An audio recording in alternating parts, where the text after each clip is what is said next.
ay rated SPG. Striktong patnubay at gabay ng magulang ang kailangan. Maaaring may masiselang tema, lengguwahe, karahasan, sexual, horror o droga na hindi angkop sa mga...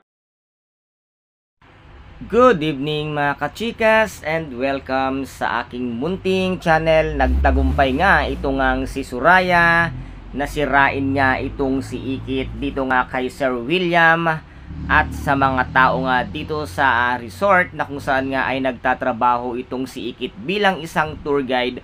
At ngayon nga ay naging kakampi pa nitong ang si Suraya, itong ang si Attorney Pia na hindi rin niya alam ang kanyang ginagawa. Attorney Pia, naturingan kang isang abogada ngunit hindi ka nag-iisip na ang isang taong kinampihan mo ay masahol pa sa malademonyong pag-uugali nga nitong si Suraya, kung kaya't sana ay nag-isip ka ng maayos. At dito naman ay ipinagtanggol talaga ng tuluyan nitong ang si Matthew, itong si Ikit sa kanyang dad William. At dito nga ay sinabi nga niya na dati ay mabait kang tao at ngayon nasaan na ang iyong kabaitan. Ngunit dito naman ay sadya talagang napakabait ng ating bidang si Marikit. Kaya't sinabi nga niya dito sa kanyang kaharap na si Sir William at sa dalawang anak nga nito, at sinabi nga niya na wag na silang magkagulo at mag-away at wag masisira ang kanilang pamilya nang dahil lamang sa kanya at dahil sa nais nga nila itong mawagsak. Kung kaya't dito nga ay si Ikit na mismo ang nag-walk out sa harap nga ng mag-amang William, Matthew at ang isa pang kapatid.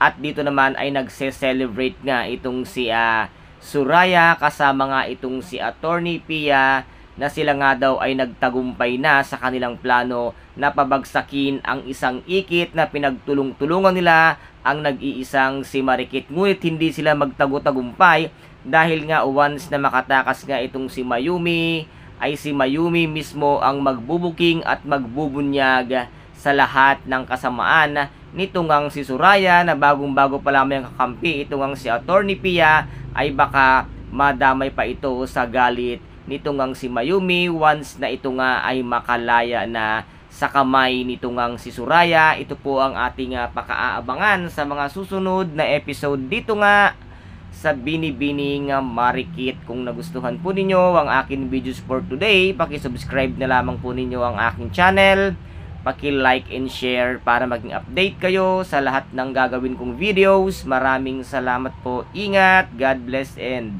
bye.